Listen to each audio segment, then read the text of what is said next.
Hello, Gambit here, bringing you another episode of European Universalis 4. It's been a while. It's been a long while since I last uploaded any kind of video. I did make a video about a year ago, just before Mandate of Heaven came out, explaining how I got the Great Khan achievement. But I just never uploaded it. I've still got it somewhere in my files, but I never uploaded it, unfortunately. Yeah, so I took a little bit of a break from the game. I hadn't really played it for a while. I just focused on university and didn't really have the money to sort of get the DLCs and whatnot, especially since I wasn't playing the game. But then I recently just got the DLCs. I think it was the last 3 that I hadn't had. No, I had Mandate of Heaven, but then anything after that I hadn't had. And so I just picked them up and gave a little test run to see if I was still good at the game, and I played as Frankfurt, got the early Reich achievement, and then I went on to something a little bit more difficult, which is A Hero's Welcome. Now, for those that don't know, the Hero's Welcome is the achievement where you have to start as Karaman, which is this country right here, and you have to form the Sultanate of Rum.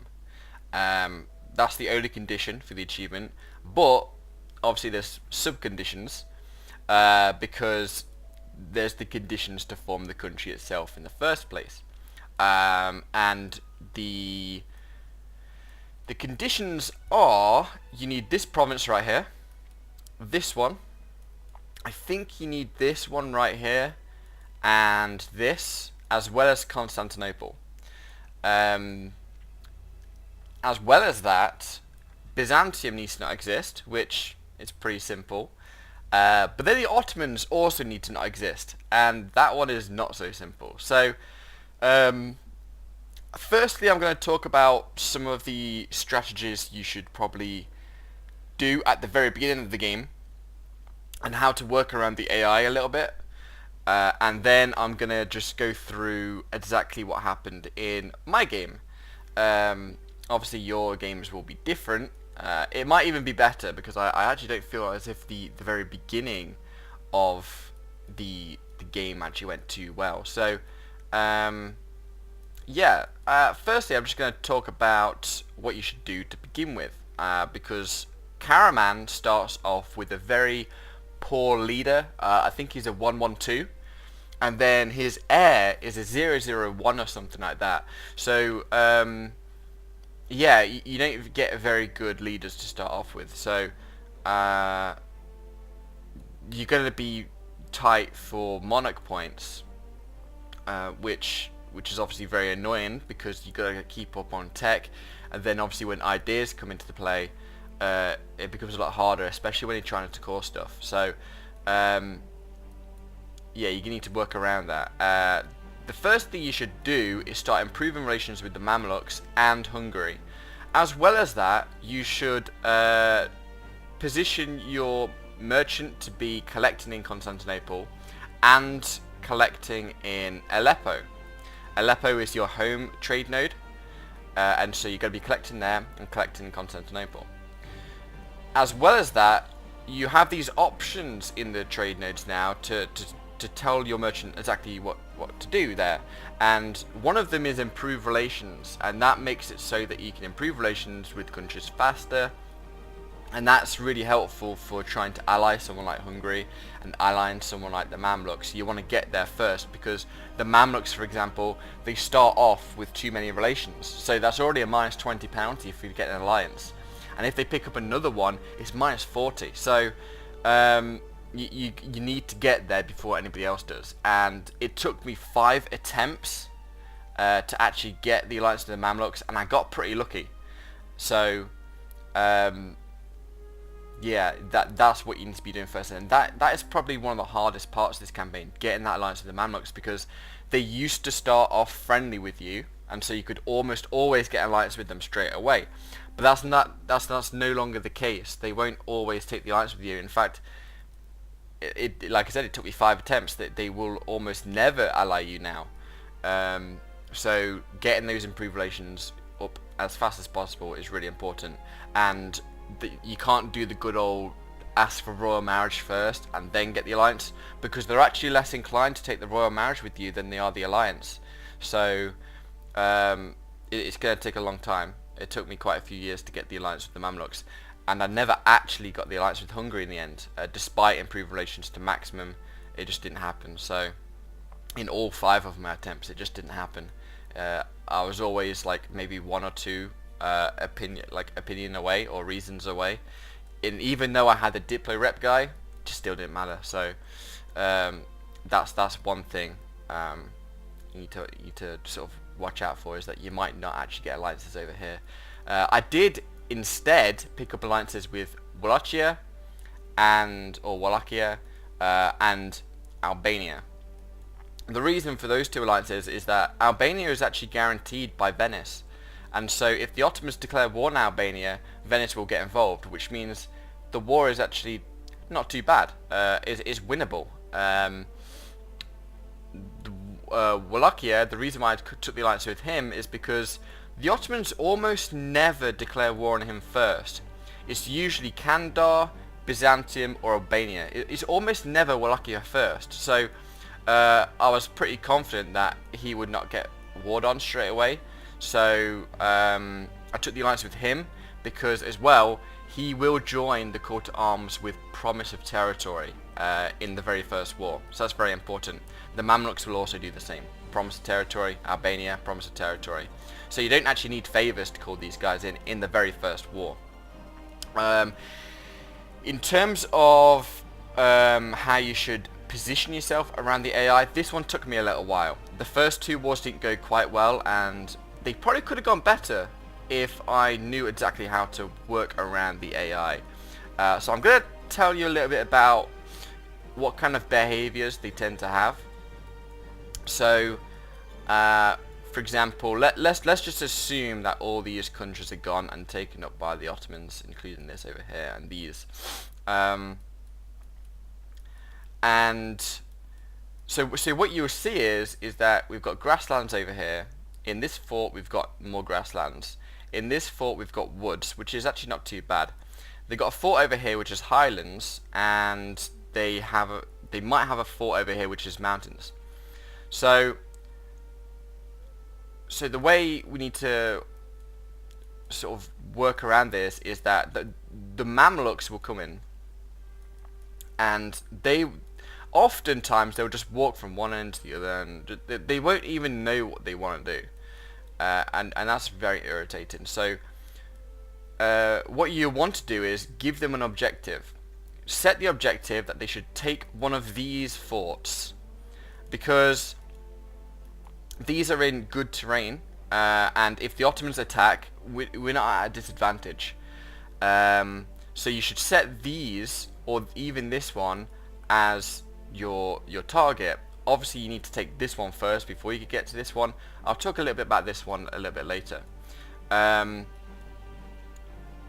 so what the AI will end up doing is they'll put a stack onto the fort, and maybe a bit too much, and they'll suffer the attrition for that. They just love to do that. But what they'll often do is they'll have another army defending it. And so what you should do is follow this army and position another one, not on the same stack as the other one, but next to it, in defensible terrain. So here we've got grasslands, we've got woods over here that the Mamluks might be sitting in, or they might be sitting over here, or they might be sitting over here. You should find one. Look, we got highlands here and highlands here, and position yourself in whichever province has not only defensible terrain, but has the most river crossings to get to it. That way you're ensuring that you will have good terrain all the time. And the reason why I say don't stack in with the other Mamluk stack is, 1, because of attrition, and 2, the Ottomans will be less inclined to attack you if you have a bigger stack in one. They might think the Ottomans might come in thinking they're all sneaky, trying to pick off this one smaller stack over here, and then these 2 will come in and attack it and defeat that army. And that's how you should work around the AI. Don't siege stuff on your own, because you'll suffer the attrition, and the Mamluks, what they will do, if you siege something, they'll think, oh, okay, you've got this. we're going to go siege something else. And then suddenly your armies are split up. You don't want to do that. You want to follow their army and be with them when they're sieging. The big downside to this is that they will get war participation for sieging, while you're essentially just doing nothing, and they'll think they've contributed so much to the war, which I guess they have, but it's because they're doing the siege progress, whereas you're just standing guard. But that is how you should work around the AI, is you should follow them, and if they're sieging, defend them, as long as they're in defensible terrain. If they're over here in the mountains, you know, fuck them. They've made a mistake. But they should always, well, not always, they should usually go towards whatever you've set as the objective. So don't set mountains as, because he often has forts around here. Don't set these as the objective, because the Mamluks will go to it and they just don't think, and the Ottomans will come in and completely wipe that stack. So those are the ones you need to be going for. We've got grasslands over here, grasslands, and then woods. Woods aren't too bad, it's only a -1. Highlands, I'm going to talk about this one, because this one's quite important, because in your capital is also highlands, and so you will want to take in the age of discovery, there's an option once you've got 800 splendor to have +1 combat ability in your capital, and so that negates whatever penalty you would have in the highlands. That's very important, because we've got highlands here, highlands here, more highlands, more, and then we've got more highlands over here, more highlands. So there's a lot of highlands around here that you'll be getting +1 combat bonus to, and in places like this where you're going to get a penalty, well, where you would otherwise get a penalty, you're getting a benefit. So well, not a benefit, you're just negating the penalty, I guess. So that's the sort of general strategy you should go for, and make sure that you're following the AI. If I had known this in the first 2 wars, that's how the AI act, the first 2 wars could have gone a little bit better, but then I realized how the AI worked in the 3rd war, and I was like, okay, let's just follow these guys and just stick by them and stand guard and whatnot. So that's what I did. In terms of ideas, the first one I went for was defensive ideas. Now, you're probably thinking going for a military idea group to begin with is a little bit stupid, because you want to get the military tech straight away. But as I previously mentioned, is that your leaders are crap. They're really bad. They're really bloody awful. So you're not getting monarch points anyway, and so you're never going to be ahead on tech. You're never going to be ahead on tech enough to get any idea group. To not finish an idea group at least, and that's the important thing. We're never going to be able to finish an idea group, so why not just go for a military one that's going to give us a quick boost in military power? And so I went for defensive, got out the first 2, which is army tradition, I think, and 15% morale of armies. That's huge. And let's just assume that the yearly army tradition gave you just 1 extra pip on a dice roll for a general, and then you've got the 15% morale of armies. That's about 800 military points. A tech is about usually we're a little bit behind in institutions, so let's just go with about 600. Let's go with 600, maybe 650. So you've got a tech, which, depending on what tech it is, I did it on the tech that was extra combat width and cavalry combat ability, I think, which I think might be tech 9. I'm not too sure, I might be wrong on that, but it wasn't that important to go for that tech. But what was going to give me a bigger boost was that 15% morale of armies, and so I went for that. And then I just never touched that idea group again for a long while. I didn't finish that idea group until we had unlocked the 4th one. That's how tight we were on monarch points. And so we were always on par with the Ottomans in terms of military tech, but we had that extra bit of boost in our morale of armies, and I think it's worth it. I really do, and that helped so much. And in fact, at one point we were like 2 morale higher than the Ottomans, just because of all these bonuses that we had tried to stack up. So that's advisors, events sometimes, and yeah. So I'd recommend doing something like that, and just keep in mind that you're probably never going to be able to finish the idea groups until a little bit later, because I'd unlocked 3 idea groups and none of them were anywhere near completed because I just didn't have the monarch points. So look for ones that will give you reductions. Like for example, I went for Diplo ideas as well as innovative ideas, which both feature tech reductions, and once they're completed, life becomes so much easier when it comes to admin and Diplo points and just monarch points as a whole, because the tech reduction is huge. So yeah, I'd recommend doing something like that. So let's go through kind of things that happen in my game. Let's just set the scene a little bit with who we've got allies for. I did mention that we've got Mamluks as an ally, Albania and Wallachia. But then the Ottomans have an alliance with Akyunlu and Ramazan. And they're obviously guaranteeing the independence of Ragusa, which they do at the start of the game. So that's what they do. And then when it gets to about 1550, you'll see that the Ottomans actually take Byzantium. Yeah, there we go. They've gone. That was the very first war that they went for. And we couldn't really capitalize on that. It was a very quick war. It didn't really affect them very much. And then, as you might have saw there, the Mamluks are actually in debt at the moment, and I was kind of annoyed about that, because during the Byzantine War, there was a small opportunity where we could maybe have declared war on them, because I didn't really want them to take Constantinople, because that's when they really start to get their power. So I wanted the Mamluks to join, but they were in debt, and I don't know particularly why. They had a small rebel problem, but it wasn't that big. So they were forced to sell a province to Dulkadir, which was really odd. Yeah, kind of annoying, because we could have done something. And then Venice took a little bit of land from Serbia. They won a war there. Then the Ottomans take Kandar, and Akyunlu just got wrecked by Kara.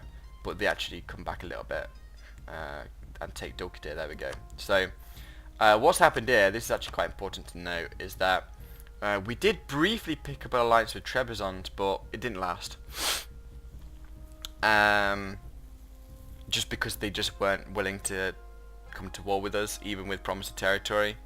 But at this current point, the Ottomans are still allied to Akyunlu, and so we've kind of done what we want to do with the Ottomans. We want to block them up from the east, because they're going to get so much power around here if they were to expand this way.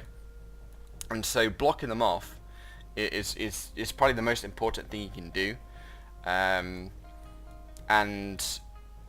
there are moments, even when we get a little bit larger, that they can still field about twice as many men as we can.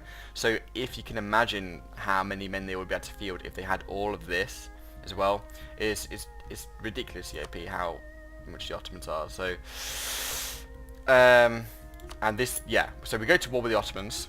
We see a small opportunity where we can go to war with them.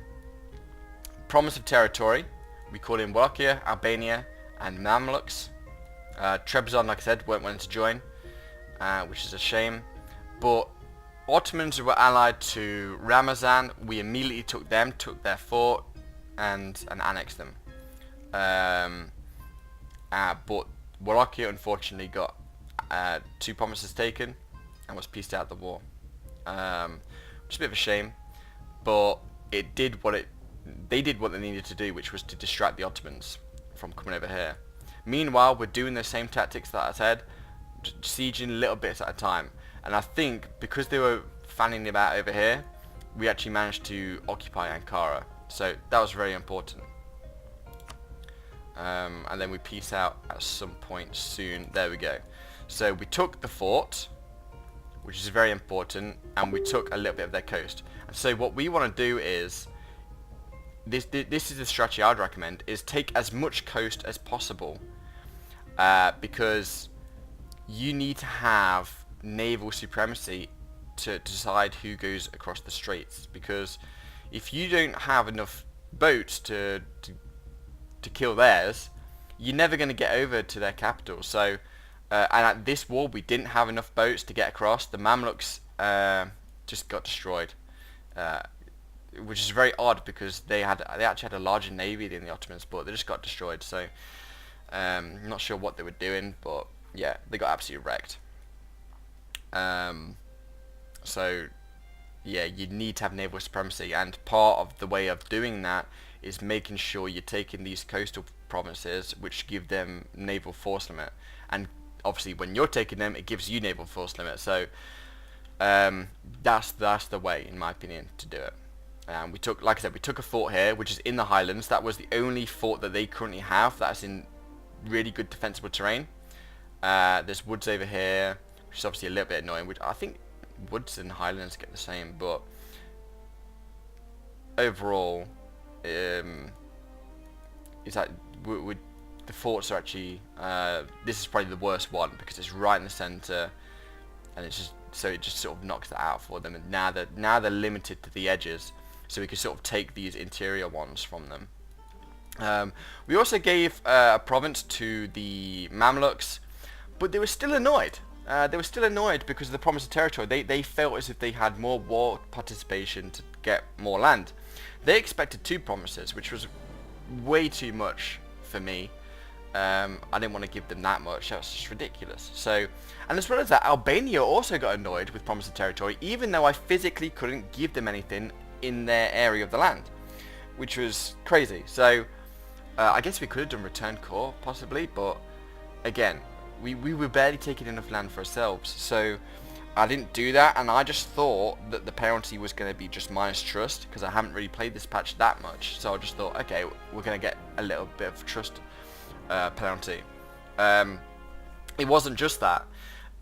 You also get a penalty to call to arms, so if you're trying to call them to arms with promise of territory, you'll get a minus 1,000 that says recently gave less in the peace deal or something like that, and that lasts for 30 years, and it doesn't just last for those alliance, those people, those countries that you didn't give the promise of territory to. That's for any alliance you'll ever have for 30 years. So even Wallachia got it, even though he peaced out first. So bit unfortunate, didn't realise that was going to happen. And a bit of a double whammy is the fact that the Mamluks, they got like -5 trust or something like that, and it takes 3 years to build just 1 trust because of how powerful they are in comparison to us.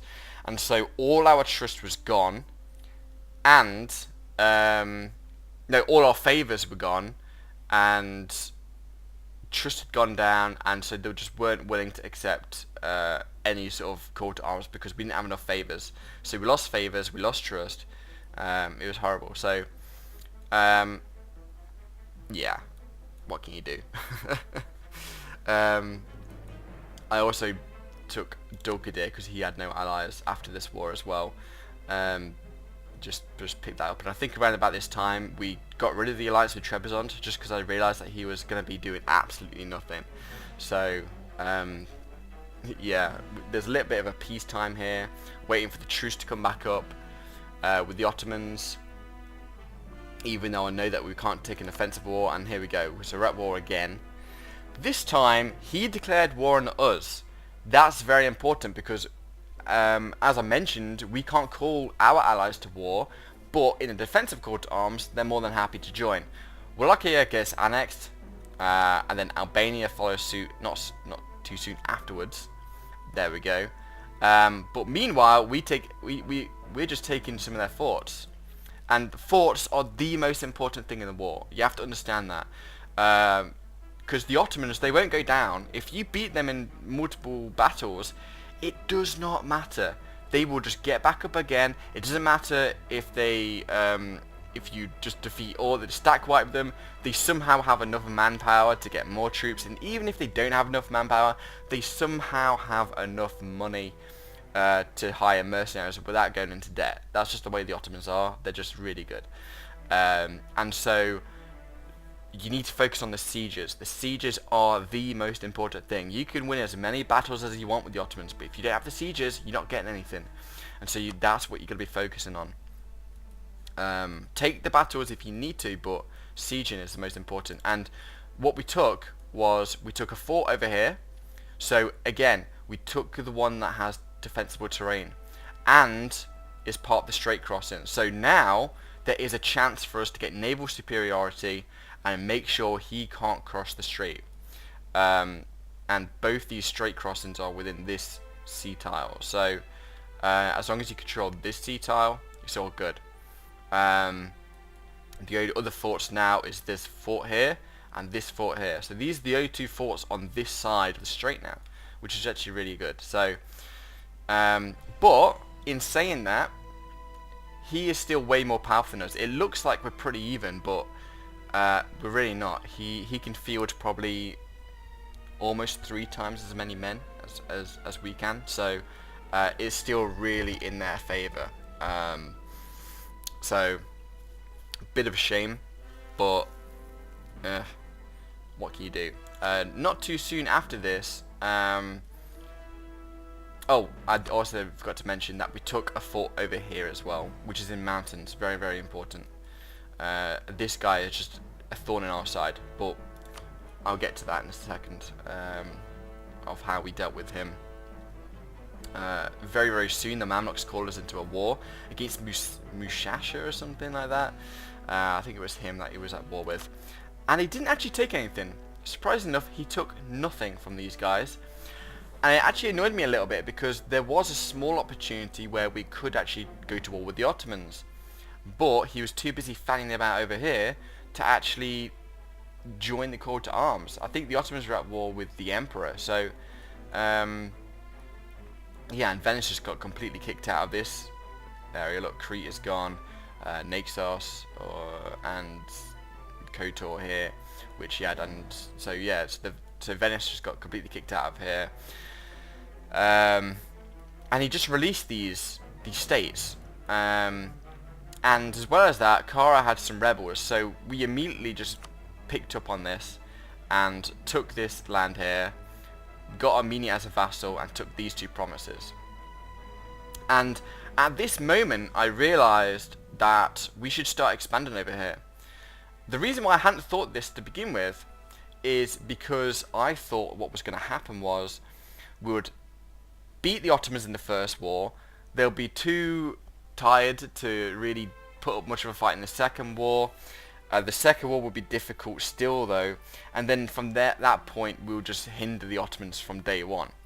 It didn't happen that way, and the Ottomans are actually really powerful, and they just keep getting more powerful throughout the game, especially with the kind of ideas that they can get and traditions and stuff like that. So they just keep getting more and more powerful, and like I said, they're fielding probably about 3 times as many troops as we can, despite the fact that we seem about even on the map. So yeah, the Ottomans are just really powerful, so I just thought we need this area to come back and fight the Ottomans, and so that's what I thought. We also took, like I said, we took Armenia as a vassal, and Karabakh, we took him as a vassal, which is very important. And then we realised around here that Bayapass is allied to Akkoinlu, who is also allied with the Ottomans, and so we thought, you know what, let's take this mountainous province right here. We've got 2 annoying forts over here that are mountains, so we took these 2, and to ensure that he would not move his capital to another mountainous province,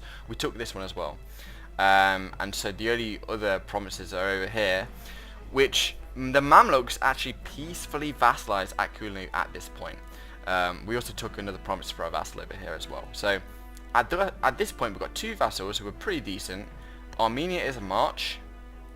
And we've got a really powerful ally who is as powerful as the Ottomans at this point. So we're in pretty good shape. what happens next. I think we go to war with Karaman afterwards. I think that's what happens. Let's just have a look. Yeah, it's like 1511. So yeah, I think we go to war with Kara soon. We're sort of at peace with the Ottomans at this point. We don't want to really fight them. And here we go. Yeah. So we took some land from Karaman right here. We made sure it's in the same state. Now, I didn't really touch on this much, but Karaman starts as a duchy, right? And so the amount of states you're able to make is very little, very little. And like I said, we're kind of a little bit behind on admin tech as well because we don't really have enough points. So the amount of states you'll be able to create are quite little. So we made sure that all these are in the same state and took these. And because we couldn't make it as the same state, these two provinces, we took this guy as a vassal. We released him as a vassal, and he has cores on these two provinces right here. So room to expand over there as well. So that's really good. And then at this point, we feel quite strong enough to declare war on the Ottomans, and so we do that quite soon, I believe. And here we go. Yeah, this was our first 100% peace deal with the Ottomans. The other two peace deals were about 35%. So not that much, and we made sure we took the fort here, in fact we just took pretty much everything on this side of the strait, and like I said, coastal, taking the coast. The reason why we didn't take these two is because we didn't really have the admin efficiency to really take these. Our overextension would have gone too high, and so what I could have done was take these two and then release them as a vassal. No, but for some reason I wanted to call these two myself. In conclusion, I'm an idiot, and that's why I didn't do it. And unfortunately, the Mamluks just came in and vassalized him, which was a bit of a shame. So, and then the Mamluks annex his vassal, but for some reason, Dulkadir gets released. I'm not sure if it was rebels or what. I didn't see any rebels, so it was very odd. So he gets released, and then I pick him up not too soon afterwards, and then yeah, it was very odd. I don't understand why that happened. Like I said, I didn't see any rebels. So and if he did have rebels, they would have came into my land as well because I have Dulkadir cores. So it didn't really make too much sense to me why that happened. And there we go, we just picked him up. So yeah, very weird, but yeah, it happened. So I think we also declared war on someone over here and gave Karabakh some. Oh no, that was a while ago. That was with the Queen War. My apologies for that. But we also annexed Armenia at some point. Like I said, he was a march, but then we revoked his march status. And there we go. Look, you can see that vassal there. And then we annex Armenia. And then we're feeling strong enough again to declare war on the Ottomans quite soon, because the Mamluks will want to join. As well as this, I did pick up an alliance with Hungary at this point. Oh, look at that! The war had already just ended. But we picked up an alliance with Hungary. At this point, we were strong enough that they wanted to accept alliance. So remember at the start, I said that we kind of want an alliance with Hungary. Didn't happen at the very beginning, but that doesn't mean you can't pick them up later on. And they will distract the Ottomans over here, so really good. And we took Constantinople. We took another fort over here, and coastal. We took his coast. We had to give two provinces to the Mamluks, unfortunately, but that's just the way it is. So, and that's what happened. I think at this point we took Circassia as our vassal. I can't remember. At some point we took him as a vassal. It was with a war with Crimea, but I can't remember exactly when that happened. Who knows? Who knows when that happened? And again, even though we took Constantinople, the Ottomans are still about twice as powerful as we are at this point, which is kind of annoying. As well as this, remember how I said that we were a duchy? Make sure you get that 50 prestige to upgrade to a kingdom. So if you get an event, if you have enough development to turn into a kingdom, any events that you get that might get rid of your prestige, make sure you click the other one. Even if it might hurt you, you want to be saving up your prestige, because you'll get more states, get that autonomy down, and it gives you a lot more well, money per month, and trade power and force limit. So it really helps, especially over here, because if you can't state Constantinople, it's not really giving you the maximum benefit. So you want to be doing that. We went to war with Ottomans again. This time we took this province here. This is the one that you need to get to get rum. So that's what we did. We took a fort over here. We took another province over here, and we took this province to release. We took these two and released Moldavia. Again, taking the coast, and now we completely dominate the strait, and we obviously completely dominate the sea as well now. So there's just no chance the Ottomans are going to defeat us in a naval battle. It's just never going to happen. As well as that, like I said, yeah, Circassia, we did vassalize them. We gave them some provinces over here. So really useful. Because the Ottomans were over here, they had this, and then had another one over here, so really annoying. I didn't want them over there, so this just limits them to this area, and we've sort of divided them a little bit as well. There's another fort over here, so that's what happens there. We annex Shirvan at some point. Yeah, there we go. We annex Shirvan, and then very soon. I think we annexed Shirvan quite a little bit while before that, actually, but I think that was before the war. Yeah, I think then we're feeling pretty good at this point. We annexed this guy. Yeah, there we go. We annexed this guy, and there's a few wars with Persia. We gave some land back to Basra. We're allied to Khorasan at this point as well.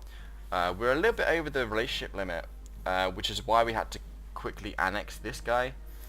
So we've got 1, 2, 3, 4, 5, 6 relationships, and I think we only have 5 relationship slots at this point. So, but it's worth it, because it means that we're getting the numbers advantage to make sure that no one declares war on us, because the defensive call to arms, the enemy will read that. I think at this point we go to war with the Ottomans again. Took more of their coast, and after this, I believe at this point, the Russians guarantee the independence of the Ottomans, which kind of annoyed me a little bit, but we just had to work around that. I think we go to war with the Ottomans again very soon, but this is through their allies this time, probably. Like I said, because of the guarantee. So actually it might be after the next war that they get guaranteed, but either way, the Russians guaranteed the independence of the Ottomans. Very weird. They weren't rivaled with us at the time, so it didn't make much sense that they would do that. I think it's around about here that we take, yeah, there we go.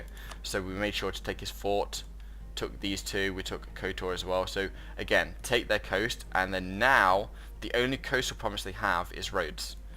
And at this point we just made as many transports as possible, went way over the force limit, so the next war with the Ottomans we could actually, you know, do something. And then we annex Georgia at some point around about here. I think we gave some land to Circassia or Circassia. Or is it Circassia? Because it's like the Caucasus Mountains. Caucasia? Who knows? Either way, the Ottomans still in fighting shape. They took on Poland. Poland is still allied to Lithuania. They had I think they were guaranteed by Denmark as well. So yeah, the Ottomans still powerful. Despite the fact that they're like this, they were still able to defeat that and take some land. So kind of annoying. We annexed Basra, so we got more coast, which means more naval force limit. And then another war with the Ottomans. This time, we gave a little bit more land to Moldavia. We took Rhodes for ourselves. Like I said, we got those transports, and we managed to get that. The reason why the borders are like this is because I accidentally transferred occupation to Hungary. My bad. But yeah, that that's the way it happened. And actually, I do a little bit of a funky thing here, and I actually kind of messed this up. Because the Ottomans are guaranteed, sorry, by the Russians, the Ottomans are allied to Persia. As well as this, Ragusa is still got the an independence guaranteed by the Ottomans, but Ragusa is allied to Hungary, who I'm allied with. So what I did was I went to war with Persia. The Ottomans joined the call to arms. I set for peace the Ottomans first, and while Hungary is still in the war with me, I declared war on Ragusa, and the Ottomans joined the call to arms. So I had 2 wars with the Ottomans, both of them with half war score cost, but overall they kind of turned into a full war with the Ottomans. So that's what we did. But I messed it up because I peaced out with Persia not too soon afterwards of declaring the war, and Hungary was still able to join the call to arms. Luckily I was powerful enough, here we go, took more land from the Ottomans. We had to keep these 2 provinces because we were still at war with Hungary at this point. Kind of annoying, but that's the way it happened. But we took some land from the Hungarians, released Croatia, and gave the land to Moldavia there. Moldavia is a march, by the way, and I did enforce its religion. So I enforced religion on Moldavia and Croatia. That's 100% liberty desire, but you just placate local rulers and it'll bring it down. It's a lot of prestige, but I think it's worth it.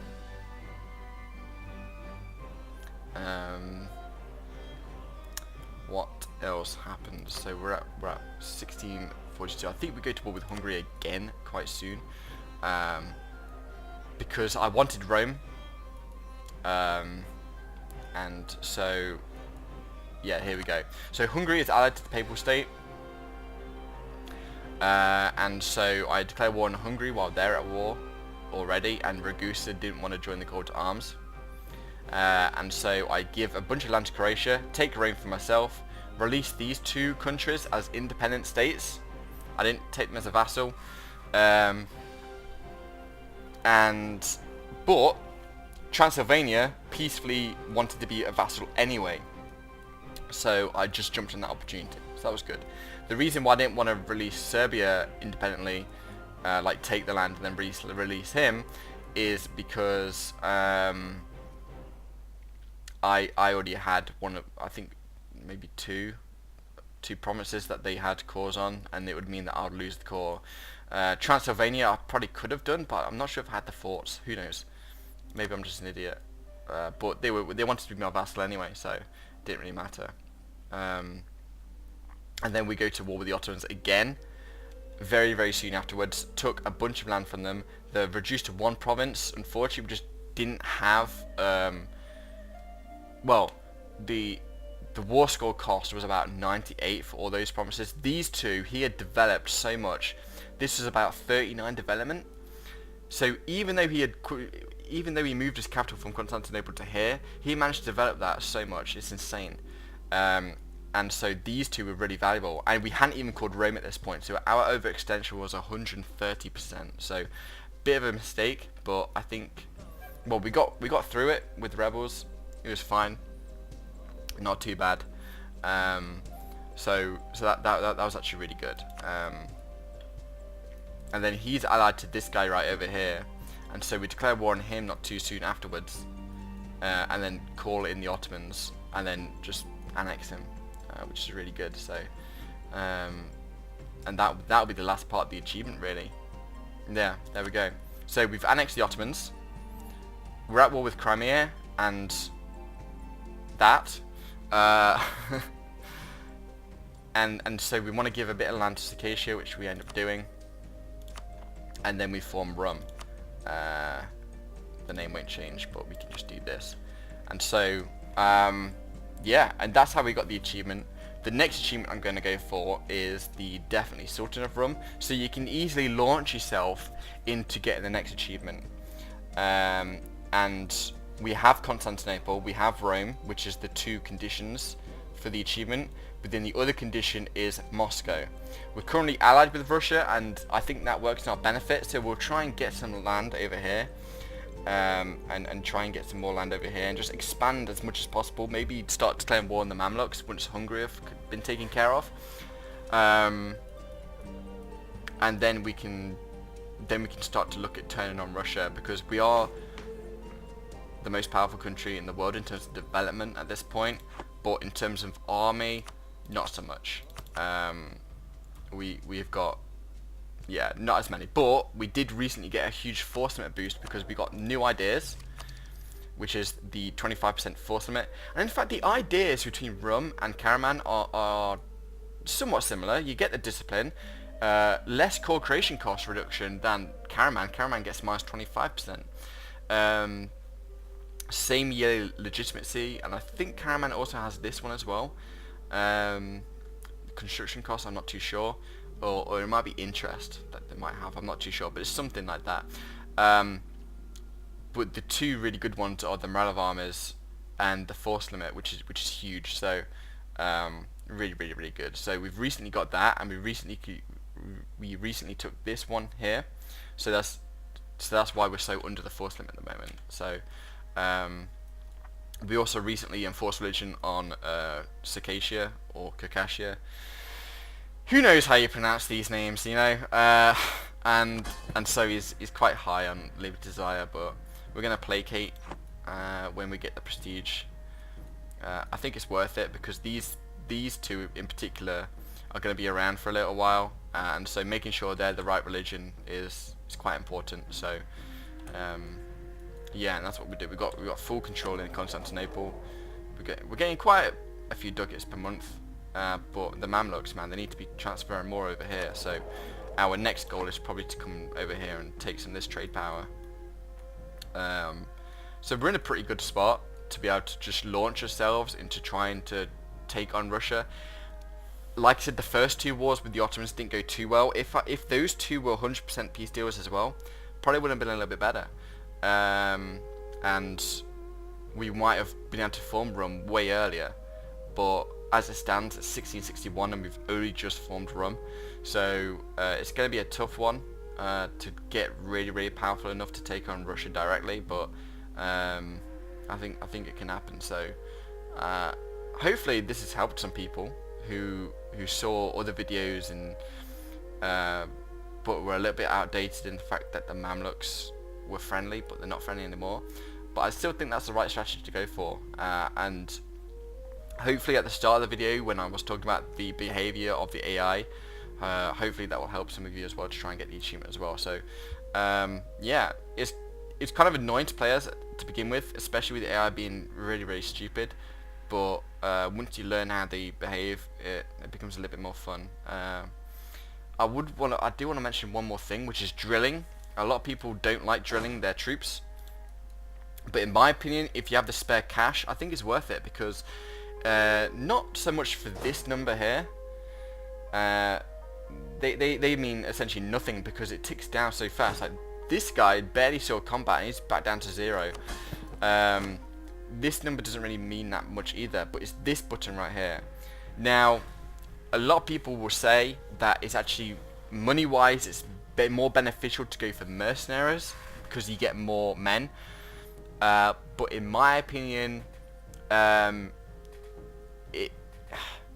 it's just not as good, because when you're at war, you're already having to deal with a lot of expenses anyway, reinforcement costs, fort costs, and so that amount of money is worth more, and you're more likely to go into debt when you're at war.